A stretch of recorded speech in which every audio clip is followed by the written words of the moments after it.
whacked off. A tattoo of a pitchfork on his right arm identified him as a member of the folk nation of street gangs. No way this jerk-off would be interested in PC computing.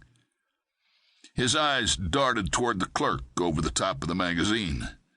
A big lump filled the right pocket of the ratty sweatshirt. In a calm, almost sleepy voice, City of Miami Detective Derek Sutter said, "What's it look like, Bill?" Tasker's right hand tightened on the grip of his Beretta, still locked in his leather hip holster. The clerk even knows this is the one. We'll wait a second to let him move up to the counter, then give him the shock of his life. Tasker's heart raced like it did any time he had a couple of minutes to think about things like this. He's making his move. Get ready. Tasker made sure he said it slow and steady. He didn't want these guys too hyper when they popped out of the freezer. The robber walked to the counter, dropping his hand to his pocket. Tasker shoved the door wide, shouting, "Police, don't move!" Immediately, 3 shots echoed in the little store, slugging his eardrum like a fist. What did this guy have, a cannon? Tasker slid to a stop and dove for cover behind a low ice cream cooler as Rick Beema fell in behind him, unashamed of pushing his face hard into the seat of Tasker's jeans. Dooley pivoted on the heels of his penny loafers, his girth shifting, giving him momentum, and leaped back into the freezer, his belly jiggling under his button-down Oxford shirt and cheap polyester blend sport coat. He yelled from inside, "The son of a bitch is shooting!" Tasker ignored the flustered FBI man.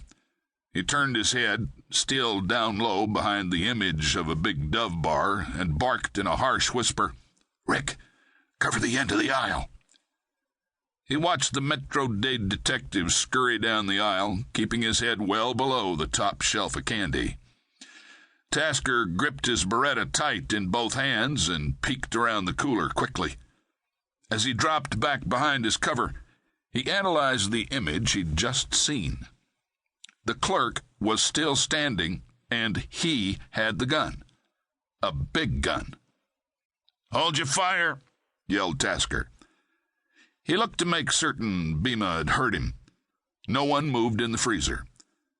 Tasker popped out from the cooler again, making sure of what he saw. The dark-skinned clerk had a blue steel .44 Magnum revolver in his hand, pointing at the ceiling, smoke drifting up from the barrel in a light wisp. Tasker stayed behind the Dove bar and spoke very precisely.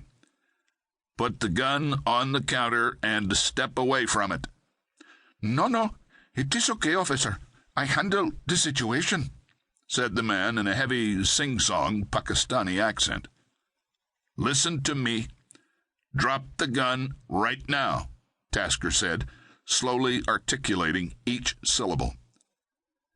The clerk tossed the gun on the countertop and moved toward the register. "You don't need to be nasty. I am not the criminal."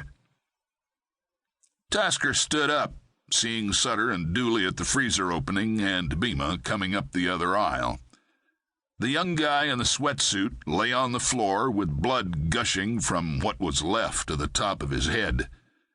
Tasker kicked the small revolver from the dead man's hand and watched it spin across the floor as he thought about the other 3 times he had taken a gun from a dead man's hand. "Holy crap," Sutter said quietly from behind him. Rick Beema crossed himself with the barrel of his gun. Tasker felt something on his neck and looked up at the clumps of flesh and blood stuck to the ceiling, dripping down in swirling little wads. This hadn't worked out quite like they'd planned. "What the hell did you do that for, Haji?" Dooley asked, stepping toward the tall, thin clerk. "I was thinking I would be of assistance and save you the trouble of shooting this boil of a man," the clerk smiled. "You should have waited for us." Tasker didn't want to get into it right now, but he had given the clerk explicit instructions. This would cause him some stomach trouble when he sat down to explain it. "I do not even get a thanks for